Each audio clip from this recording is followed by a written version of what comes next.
this episode, we have Lawrence Whitaker giving us some well-needed advice on skills greater than 100%, and I provide a review of the module White Death.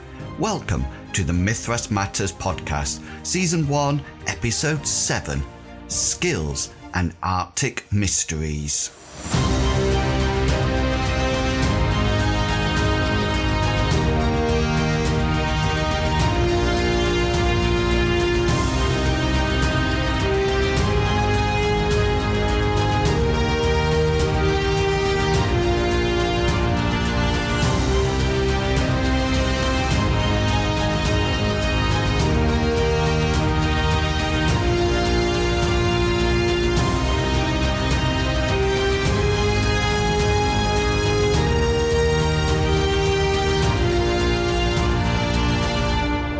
Hello and welcome to Mythras Matters, a podcast dedicated to the Mythras rule set and all its supplements. As always, I'm your host Inwils, and I hope that your Mythras adventures are going well. Our campaign is progressing well, with the players coming to the end of a couple of my own homemade adventures, guarding the guild mistress and the story of Sewer Jack. You can catch up with these on YouTube, the links are in the show notes, and you can actually get a copy of the adventure notes on my website, inwils.co.uk, and adventure reflections via my Patreon page. I probably say it too often, but your support is really appreciated and means that I get to continue to dedicate time to this podcast as well as my other content. So, yet again, a huge thank you from me. Before I hand over to Lawrence for his segment, I just wanted to remind you that this podcast would not happen without everyone's contributions. And if you would like to contribute to the podcast, then why not drop me an email or message and let me know what you would like to cover. You can email me at inwils@gmail.com or send me a message on the various forums I frequent. Okay, I actually listened to Lawrence's segment before incorporating it into the podcast, and I must admit I actually didn't know about the rule he was referring to. Even my players hadn't heard about it, and I must say they are now really keen to get their skills over the impressive 100%. Wait, before I steal his thunder, here is Lawrence. I definitely need some jazzy music for his introduction. This month, we're going to look at skills over 100%. An interesting question was raised on RPGNet recently. A Mythras GM wanted to know, let's say I have a combat style skill of 120% and I'm fighting a guy with 80%. Under the differential skill rules, in combat, my skill drops to 100 and his drops to 60. Does this only happen if I actually defend, spending an AP to do so, or is this a constantly active passive effect? It seems that quite a few people aren't aware of how fully this rule applies, so I thought I'd take the opportunity to clarify it. If you have a skill that is greater than 100%, anytime you use that skill to engage with someone else, in a combat say, or an opposed role of, for example, deceit versus willpower, both sides have their skills reduced by the amount the highest skill exceeds 100. Thus, if you have deceit 120% and an opponent has willpower 80%, you would reduce your skill to 100 and the opponent would reduce to 60. This represents the expertise the highest skilled character has when directly opposing someone else. For the rule to come into effect, there needs to be some engagement between two or more characters, with the skill of greater than 100% being one of the skills used to resolve that engagement. Now, the engagement does not necessarily mean that action points need to be spent. As long as the participants have active engagement, then the rule comes into effect.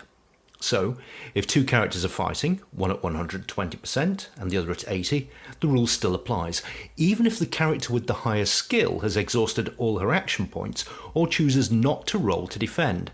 It's the engagement of the two skills that's important, rather than when they are being rolled against or whether they're not being rolled against. The rule also holds true if one character is opposing several others. All the opponents suffer a reduction in their skill equal to the 100% excess points.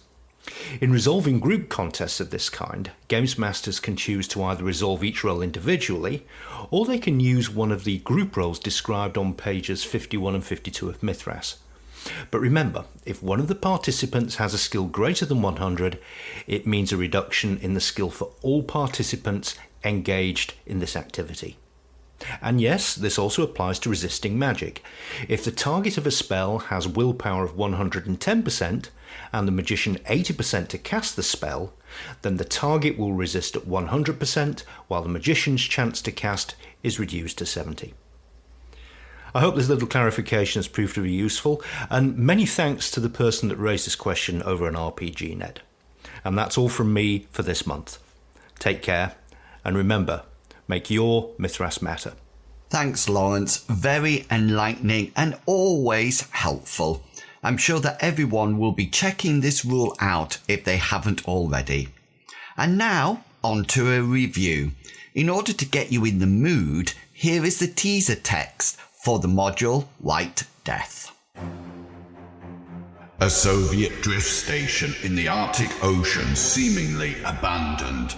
The agency wants to know what the Russians were doing there and why it was so abruptly vacated. It has assembled a team to investigate, to uncover whatever it was the Soviet Union was using the station for. But what the agents find might not be what they are expecting. And what's more, the Russians are coming back. One of the things I really like about the Mythras rule set is its adaptability.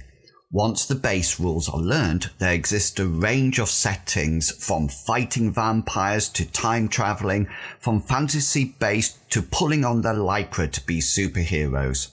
By the way, if you didn't manage to catch last month's Mythras Matters episode, then it is well worth catching up with, as it contains an interview with Mike and Brian, the creators of the new superhero rules/settings. Superpowers and Fluttering Capes was a very apt title for that episode. Sometimes, being a busy GM, I don't have time to create adventures, and so I'm always on the lookout for adventure modules. One module which caught my eye was the one called White Death. Now, this is a module which is based in the 1980s, a favourite era of mine, mainly due to the cheesy pop music of the time, but also because it has the potential for so many conflicts due to the interactions between the major powers of the world. White Death captures this, the conflict, not the cheesy pop music, and sets the players on a drifting ice floe. The players take on the roles of agents who are dropped onto the ice floe, and yes, I mean literally dropped, to figure out what the Russians have been doing and to collect any information which the agency might use in the future. The module comes with 6 pre-generated agency characters. The characters are suitably equipped with firearms and appropriate skills, ranging from computers to sensor operations. As well as a stat block, each character also comes with a detailed background, which actually allows for some great role-playing. I actually ran the module with only 4 players, so did some adjusting with the characters to ensure that I had a leader and then a weapons combat, medical/science, computer/sensor expert. The gameplay is very much based on unravelling the mystery of the station, with a range of events that the GM can implement to increase the tension. I really like that non-linear nature of the module. There isn't a set series of events which the players make their way through, but rather the GM is presented with all the information which they can use in a variety of ways. As a GM, I did find myself at the end of each session deciding what could come next and where the players might choose to venture. White Death is not a mass dungeon crawl. The dangers are real and deadly, and the players need to exercise caution at every point in the adventure. There are no healing spells to stop that bleeding or fix those broken bones, and the guns do serious damage with no high-level armor stopping them. And, on top of that, It gets very cold in the Arctic, and the weather makes everything difficult and, well, chilly. One thing which might have caught your eye if you read the blurb about this module is that it contains the rules for insanity. These rules are also available in the new Mythras Companion. As you might have guessed, this is definitely a Call of Cthulhu-esque adventure with scenes which will turn the stomach and minds of the strongest agent. The module is a complete scenario for Mythras Imperative and Mythras. I would suggest that you have a good understanding of these rules before embarking on the module. It is also compatible with the Luther Arkwright setting, and I did find this supplement useful to use some of the firearms specials in combat. I mean, who could resist specials such as Marksman, Pin Down and Drop Foe? So, if you feel like plunging your players into a mystery which is taking place on a slowly melting ice floe with the unpredictable events around every corner and with the threat of the Cold War superpowers of the world hovering over their heads, then White Death is the module for you.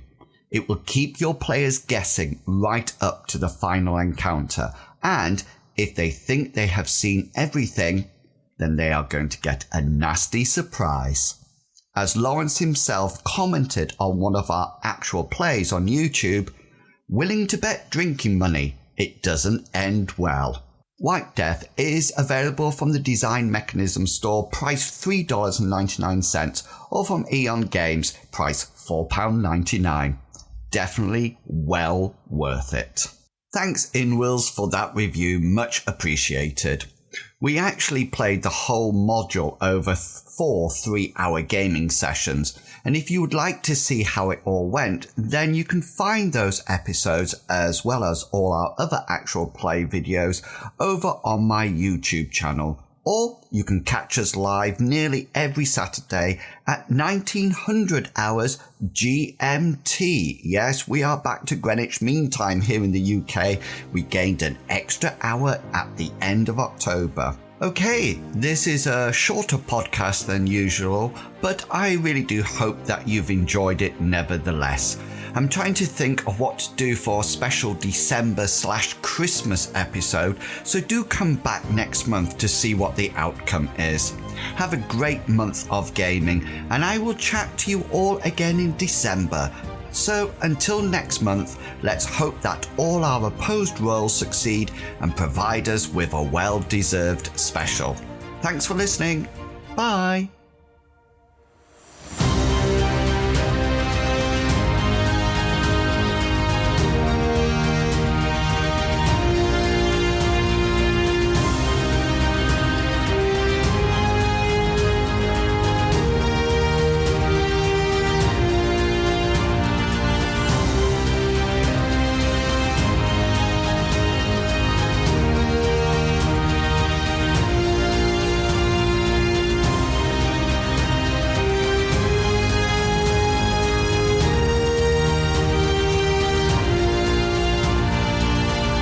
The content of this podcast is covered by the Creative Commons Attribution 3.0 license, so please give appropriate credit if you are sharing or copying any part of this podcast. Thank you.